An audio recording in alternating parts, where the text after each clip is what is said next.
नमस्कार बच्चों, स्वागत है आपका अपने चैनल पर। आज हम पढ़ेंगे संस्कृत क्लास 9 चैप्टर 1 भारत वसंत गीतिह का हिंदी अनुवाद। बहुत ही आसान भाषा में समझेंगे। ये वीडियो उन स्टूडेंट्स के लिए है जो CBSE NCERT class 9 Sanskrit chapter 1 Hindi translation और वर्ड मीनिंग खोज रहे हैं। अगर आप एग्ज़ाम के लिए Sanskrit question answer, word meaning और ट्रांसलेशन एक्सप्लेनेशन चाहते हैं तो वीडियो को एंड तक ज़रूर देखें। तो चलिए बच्चों, शुरू करते हैं। प्रथम पाठ भारतीय वसंत गीतिह। भारतीय वसंत गीतिह का मतलब समझ लेते हैं कि इसका मतलब क्या है, इसका अर्थ क्या है। भारतीय वसंत गीति का अर्थ है भारत के वसंत का गीत या भारत के नवजीवन का गीत। भारत के वसंत नए जीवन का गीत। भारत के वसंत नई खुशी, नई चेतना का गीत, यानी भारत में नई जागृति लाने वाला गीत। बच्चों, इस चैप्टर को पढ़ाने से पहले थोड़ा सा इस चैप्टर के बारे में जान लेते हैं। यह गीत आधुनिक संस्कृत साहित्य के प्रख्यात कवि पंडित जानकी वल्लभ शास्त्री की रचना काकली नामक गीत संग्रह से संकलित है। स्वाधीनता संग्राम की पृष्ठभूमि में लिखी गई यह गीतिका एक नवीन चेतना का आह्वान करती है। इस गीत के माध्यम से प्रार्थना की गई है कि हे माँ शारदे, ऐसी वीणा बजाओ जिससे प्रकृति के कण कण में स्पंदन हो उठे और यह भारतीय का हृदय देशभक्ति की भावना से भर जाए। बच्चों, यह कविता जानकी वल्लभ शास्त्री जी ने लिखी थी, तो इनके बारे में कुछ इंटरेस्टिंग बातें जान लेते हैं। यह कविता आज़ादी के समय स्वाधीनता संग्राम में लिखी थी इन्होंने, जब भारत के लोग अंग्रेज़ों से आज़ादी पाने के लिए संघर्ष कर रहे थे।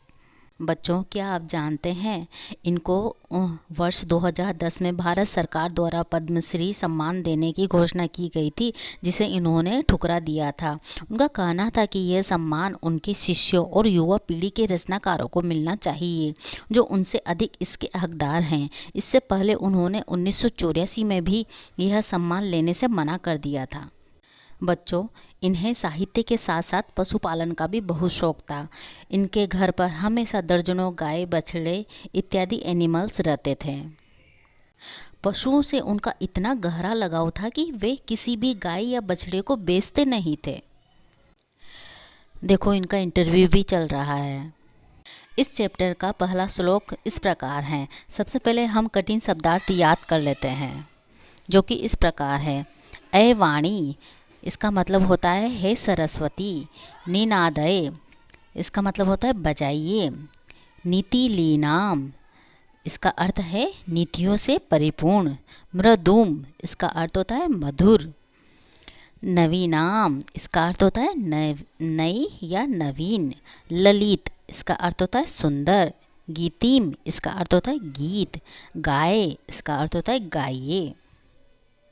बच्चों, इस श्लोक में बताया गया है, उसका थोड़ा सा हिंदी अर्थ हम आपको बता देते हैं ताकि आपको बहुत ही सरल तरीके से समझ में आ जाए।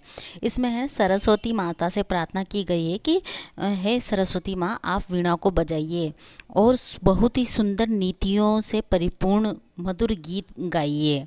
मतलब वीणा तो बजाइए, लेकिन कैसे सुंदर नीतियाँ हो, उसमें बहुत अच्छी अच्छी बातें हों और बहुत ही मधुर गीत बजाइए और गाइए।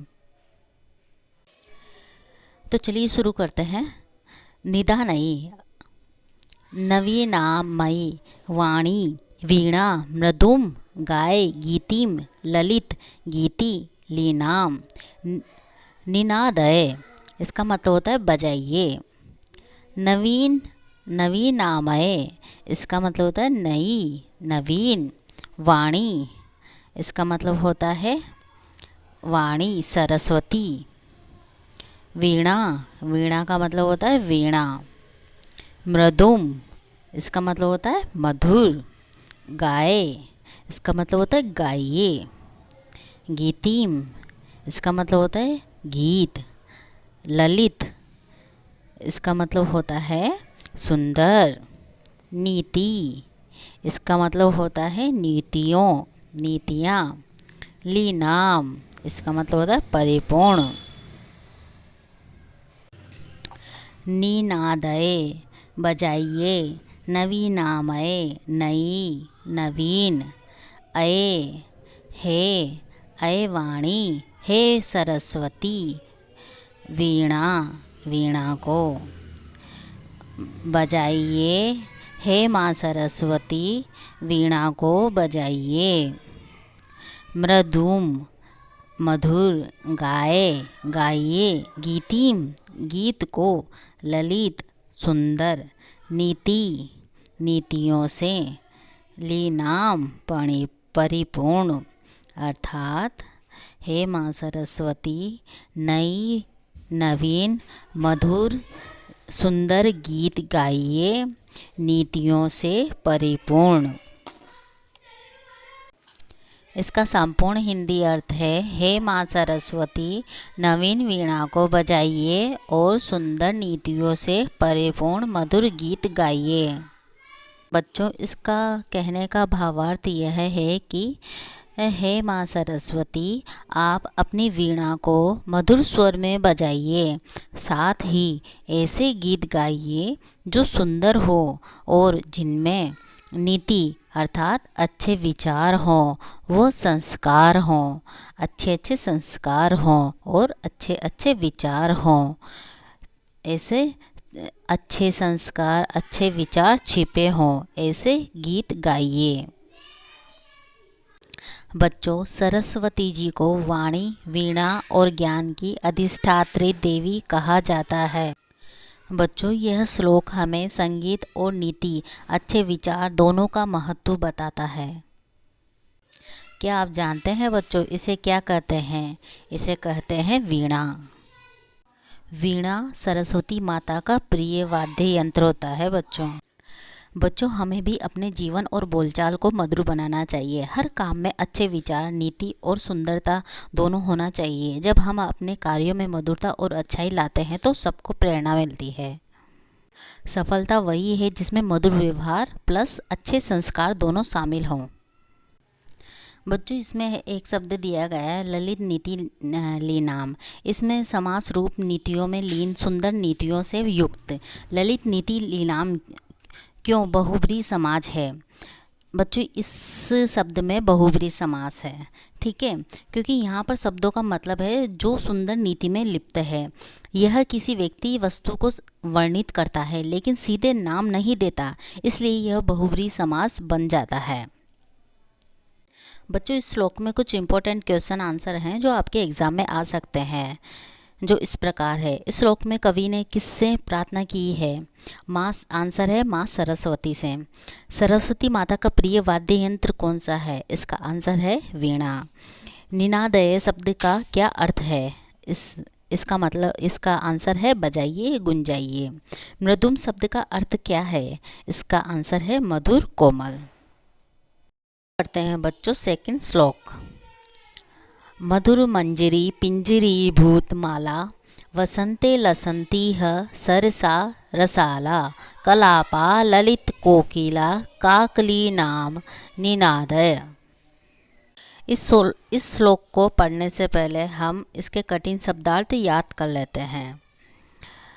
मधुर का मतलब होता है मधुर मीठा। मंजरी का मतलब होता है फूलों की छोटी कलियां, विशेषकर आम के पेड़ की। बच्चों, ये आम का पेड़ है, इसमें है छोटी छोटी मंजरियां आती है। ये आम का पेड़ है, इसमें छोटी छोटी मंजरियां आती है, मतलब छोटे छोटे फूल आते हैं आम आने से पहले। इस प्रकार की मंजरियां, इनको मंजरियां कहते हैं। इस तरह से दिखती है ये। पिंजरी भूतमाला, इसका मतलब होता है पीले रंग से युक्त पंक्तियां या समूह बन गई माला, अर्थात फूलों की लड़ी जैसी। जैसा कि चित्र में दिखाया गया है, आम के पेड़ों की पूरी एक कतार बन गई है, लड़ी बन गई है, पंक्ति बन गई है। वसंते का मतलब होता है वसंत ऋतु में। वसंत ऋतु का महीना इस तरह से होता है बच्चों, ऐसा महसूस होता है, ऐसा लगता है उसमें। लसंती इसका मतलब होता है शोभित हो रही हैं, चमक रही हैं। ही इसका अर्थ है निश्चित ही, वास्तव में। सरसाहा इसका अर्थ है आम के वृक्ष, यह रहा आम का वृक्ष। रसाला इसका अर्थ है जिनमें रस भरा है, रस युक्त आम के पेड़। कलापाहा इसका अर्थ है समूह। ललित इसका अर्थ है सुंदर मनोहर। कोकिला इसका अर्थ है कोयल। आपने भी देखा होगा ना, कोयल पेड़ पे बैठी रहती है, घर के ऊपर बैठी रहती है, बहुत मधुर वाणी होती है इसकी। काकली नामः इसका अर्थ है कोयल की मीठी कूक के। निनादय इसका अर्थ है हे वाणी। बच्चों, श्लोक को पढ़ने से पहले मैं आपको इस श्लोक के बारे में थोड़ा बता दूं ताकि आपको समझने में आसान रहे। इस श्लोक में कवि ने बताया है कि वसंत ऋतु आने पर सारी प्रकृति बहुत सुंदर हो जाती है। आम के पेड़ों पर पीली मंजरी कलियां खिल जाती है, कोयल मीठे सुर में गाने लगती है और चारों ओर खुशबू, रंग और संगीत फैल जाता है। कवि माँ सरस्वती से कहते हैं कि हे वाणी, तुम भी अपनी वीणा से मधुर संगीत बजाओ। मधुर मंजरी पिंजरी भूतमाला वसंते लसंती सरसा रसाला कलापा ललित कोकिला काकली नाम निनादय। मधुर का मतलब होता है मीठा, मंजरी का मतलब होता है फूलों की छोटी छोटी कलियां। बच्चों, आप इसी के नीचे लिख देना, मधुर का मतलब मीठा और मंजरी का मतलब फूलों की छोटी छोटी कलियां। देखो, मैं आपको लिख के बताती हूँ। मधुर, मधुर का मतलब होता है मीठा। मंजरी, मंजरी का मतलब होता है फूलों की छोटी कलियां। पिंजरी भूतमाला, इसका मतलब होता है पीले रंग की पंक्तियां। वसंते, वसंते का मतलब है वसंत ऋतु में। लसंती इसका अर्थ है लसंती इसका अर्थ है शोभित या फिर चमक रही है। शोभित मतलब सुशोभित, चमक रही है। ईह इसका अर्थ होता है निश्चित, वास्तव में। ये ईह, ई की मात्रा और ये इस लसंती से अलग हो जाएगा। ईह का हमेशा एक ही अर्थ होता है निश्चित, वास्तव में। सरसाहा चाहे वो कहीं भी आ जाए, है ना, ईह का अर्थ निश्चित वास्तव में ही होगा। सरसाहा इसका अर्थ है आम के वृक्ष। रसालाहा इसका अर्थ है रस युक्त आम के पेड़। कलापाहा इसका अर्थ है समूह। ललित इसका अर्थ है सुंदर। कोकिला इसका अर्थ है कोयल। काकली नामः इसका अर्थ है कोयल की मीठी कूक। निनादय इसका अर्थ है हे वाणी। मधुर मंजरी पिंजरी भूतमाला मीठे फूलों की छोटी कलियां, पीले रंग की पंक्तियां। वसंते लसंती सरसा रसाला, वसंत ऋतु में शोभित हो रही है, चमक रही है निश्चित रूप से, वास्तव में। आम के वृक्ष, आम के वृक्ष वो भी कैसे, रसयुक्त आम के वृक्ष। कहने का तात्पर्य है कि इस वसंत ऋतु में मीठे फूलों की छोटी छोटी कलियां हैं ना, जो पीले रंग की है, वह बहुत ही सुंदर लग रही हैं, बहुत ही प्यारी लग रही हैं, सुशोभित लग रही हैं और चमक रही हैं।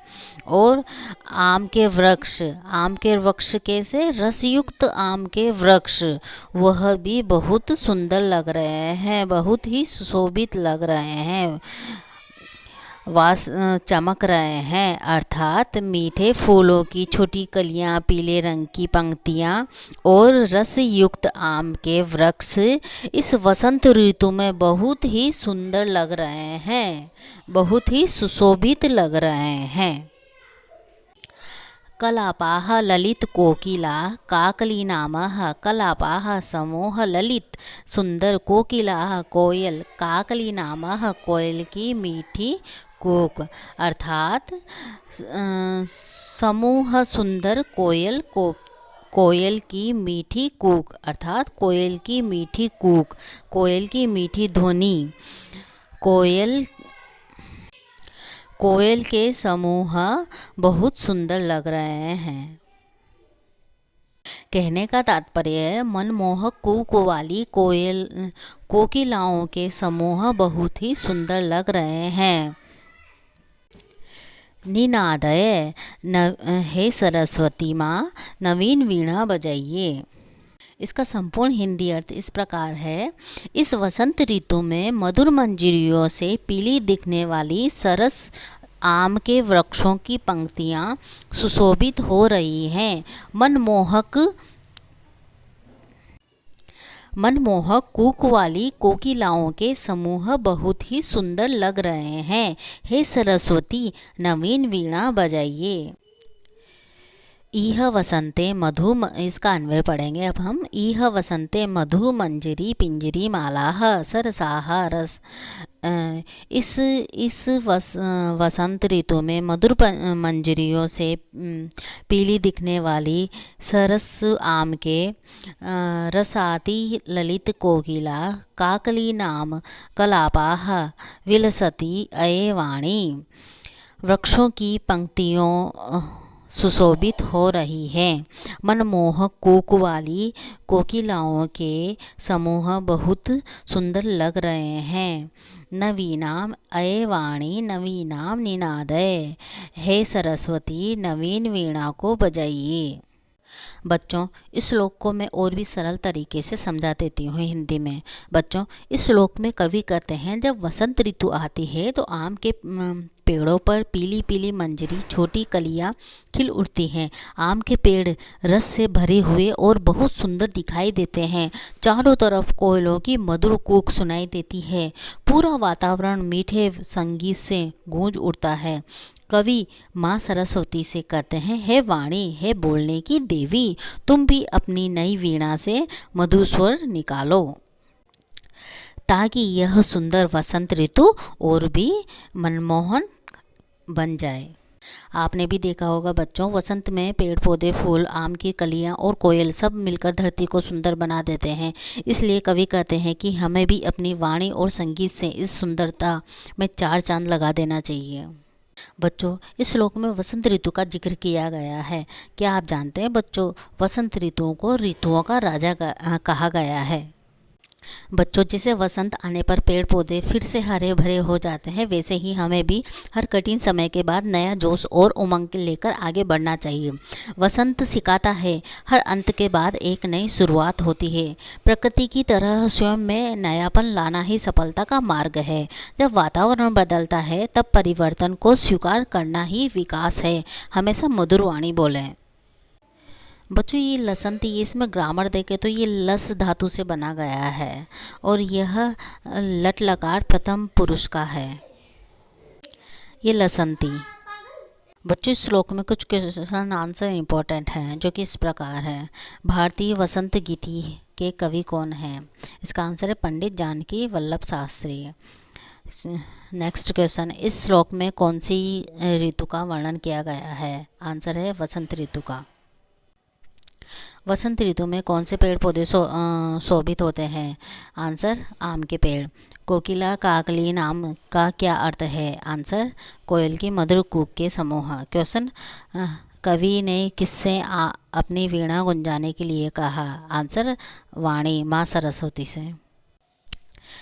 नेक्स्ट क्वेश्चन, ललित शब्द का क्या अर्थ है? आंसर है, सुंदर, मनोहर। बच्चों, आपने इसमें वसंत ऋतु पढ़ा, तो ऋतुएं कितने प्रकार की होती है क्या आप जानते हैं? ऋतुएं किसे कहते हैं? ऋतु होती है मौसम होता है ऋतुओं का मतलब, है ना। तो ऋतुएं 6 प्रकार की होती है। पहली है शिशिर ऋतु, दूसरी है हिम ऋतु, तीसरी है शरद ऋतु, चौथी है वर्षा ऋतु, पांचवी है ग्रीष्म ऋतु, छठी है वसंत ऋतु। नेक्स्ट अब अगले वीडियो में पढ़ेंगे। अगर आपको यह वीडियो पसंद आया हो तो प्लीज़ लाइक करें, शेयर करें एंड सब्सक्राइब करें। Thanks for watching. पुनः मिलामा।